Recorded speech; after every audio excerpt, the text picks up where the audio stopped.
Jammu Kashmir BJP के सदर रविंद्र रैना का बयान, कहा जल्द किया जाएगा किसी उम्मीदवार की हिमायत करने का फैसला।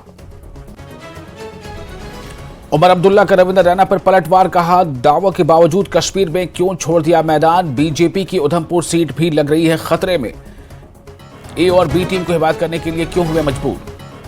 नेशनल कॉन्फ्रेंस और पीडीपी का रविंद्र रैना के बयान पर सख्त रद्द-ए-अमल, कहा कश्मीर में नॉर्मलसी से कर रहे हैं दावे मगर मैदान में आने की नहीं जताई हिम्मत, कहा बीजेपी दौर में गुजरे हैं जम्मू के लोग माशी और दूसरी सूरत में मुश्किल वक्त से। बीजेपी जम्मू कश्मीर के इंचार्ज तरुण चुग का बयान, कहा पूरी ताकत के साथ इलेक्शन लड़ रही है पार्टी, कहा यह इलेक्शन देगा जम्मू कश्मीर की तीनों खानदानी जमातों को मुंहतोड़ जवाब। कलेक्टर स्टेट्स जम्मू कश्मीर ने किए हैं नोटिस जारी, एक साबिक वज़ीर आला, 2 साबिक नायब वज़ीर आला समेत 42 ऑक्यूपेंट्स को शो कॉज नोटिस जारी। रिहाइश के अलॉटमेंट जारी रखने की हिमायत में दस्तावेजी सबूत के साथ तहरीरी जवाब देना होगा।